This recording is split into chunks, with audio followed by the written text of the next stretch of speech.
Good morning, good afternoon, whatever it is, wherever you are. It's me again, Jen. Hello.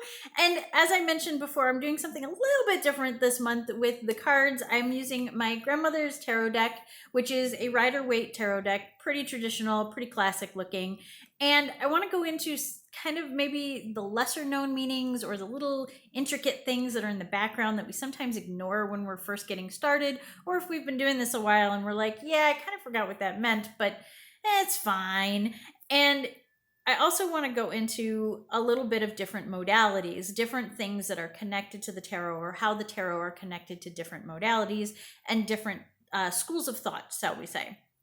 So I'm going to mix things up a little bit and play with these, and let's cut to the chase, shall we?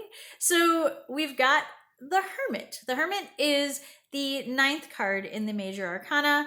He's clearly seen here with his lantern and his staff, and he's standing kind of on this sort of rocky plain, which happens to be ice covered. So that's kind of the first thing I'm going to go into with this one is the ice.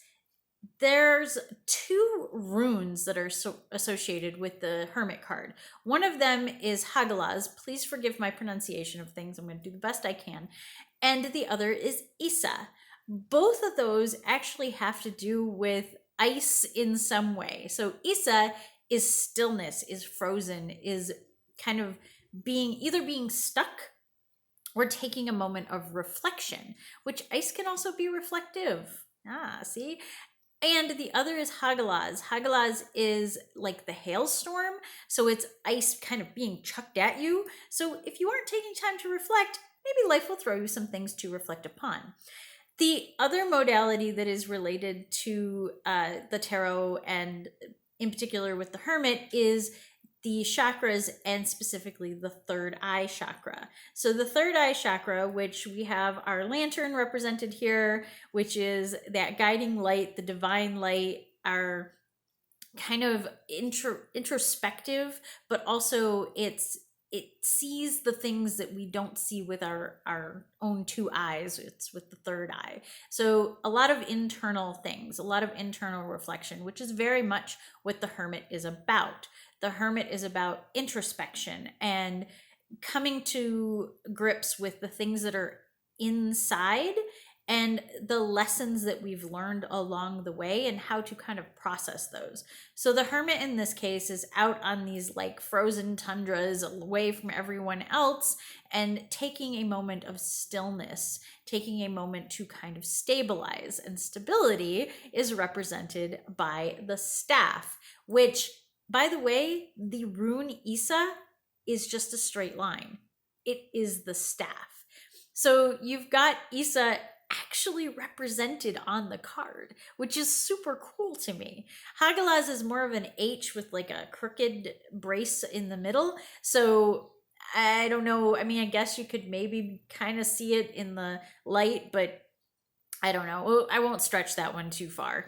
But Isa is definitely clearly there. And Isa is about stillness and contemplation and taking that time to look inward and use the third eye.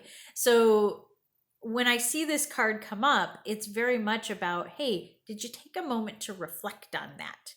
Did you take a moment to assess the damages, to assess the situation, to check all your variables before you move on to the next step? And we know that the next card after this is the Wheel of Fortune card, which means things are going to change. So before things change, you might want to see what you have, kind of make sure your pack is loaded before you have to go into survival mode or you have to shift everything and shake everything up. You can kind of say, oh, okay, well, I've had this happen before. I've seen this situation before. I'm going to trust my intuition. I'm going to trust my gut. And then I'm going to process that, and I'm going to either teach somebody else that, or I'm going to apply that to this new situation that's coming. And that way I can go in a little less blind, because, you got one more eye, a little less blind that way. So that's kind of a slightly deeper dive into the Hermit. I know I'm not going into every single detail. I'm kind of going into the weirder stuff, the stuff that we don't talk about all the time with tarot. and other modalities. So I hope you guys are liking this. It's something a little different, something I wanted to give a shot to, and it's only for a month. So if you don't like it, you can come back next month. But either way, until next time, stay safe, stay healthy, stay happy.